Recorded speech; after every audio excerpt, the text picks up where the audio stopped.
And welcome back. It's time to head out to Tom, who is at Hy-Vee on Battlefield. So Tom, I understand you have a few hacks for us today.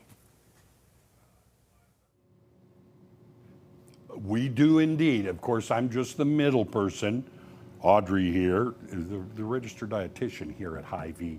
She is the one who actually has the hacks. We're going to talk about hacks today. We are going to talk about hacks. Okay, because healthy hacks, exactly. Because sometimes it's a little difficult to get, especially the kiddies, to eat healthy stuff. Yeah, I think that especially with school kind of coming back in session, this is a great time to kind of introduce some things, kind of add those hacks in so that it's just easier to kind of start those really good, things for the kids to kind of do throughout that school year too. Right, and also, you know, the idea of, yes, it can be a hack, but if you do it right, it's going to become a habit, a lifestyle. That's the word I was looking for. Oh, habit. okay, all right. Healthy hacks to make some great habits. All right, that sounds good. So, okay, what's the first one you would recommend? The first one that I would recommend, so this is kind of focused around those fruits and veggies. The first one that I would say to do is when you're kind of filling your fridge for the week, you know, the little kids, they're littler than us and they kind of have a different eye level view of the actual fridge. So when you open that fridge, try to get those fruits and veggies at eye level for the kiddos.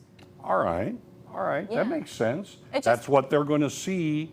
They'll focus on that first. Exactly. So maybe they're coming home from school, they're kind of opening the fridge, maybe with those fruits and veggies at that eye level. That's kind of what they're grabbing for first, rather than some of the other things that might be at eye level. Is it also a good idea to like set the example? This is good stuff. Oh my gosh. It's like candy. Yeah, if you're introducing different fruits, especially fruits, and say like, this is so sweet, this is almost as sweet as candy, they kind of take over that. You're kind of their mentor, and they're going to kind of follow suit with that for sure. So if that's what you're introducing, that's what they're probably going to like. Yeah, if they're hearing you say you need to eat your veggies and you don't have a single one on your plate, it's a little bit harder. I'm very aware of that. Okay.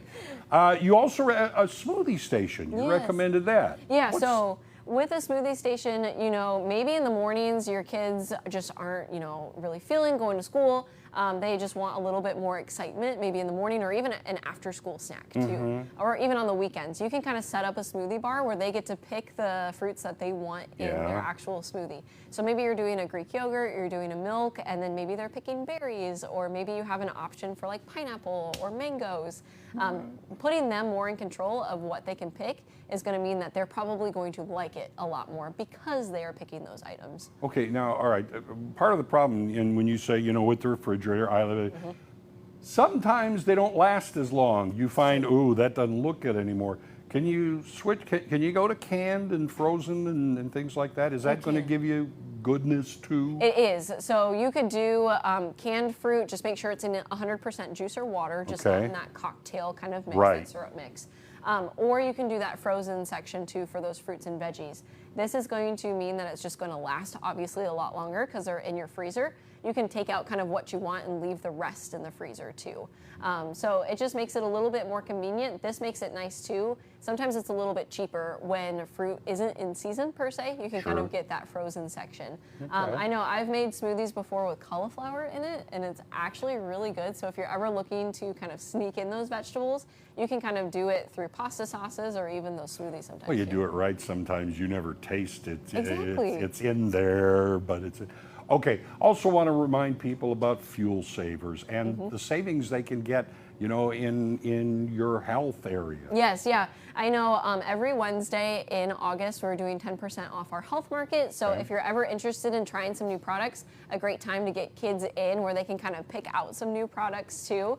But we have so many different fuel savers that go on each week, each weekend, each day even. So it's always a good time to kind of check in and stop by your Hy-Vee to check out those sales, check out those fuel savers, and then pick out some really good options for those healthy hacks and those healthy habits. Okay, so set up some of the healthy hacks. They turn into healthy habits. It's good for everybody. Now, that covers some of the hacks here, but when we come back, I want to put her to the test there, see what her day is like, to see if she's cheating at all. Anyway, we'll be back in a little bit here. So, but right now, back to you guys.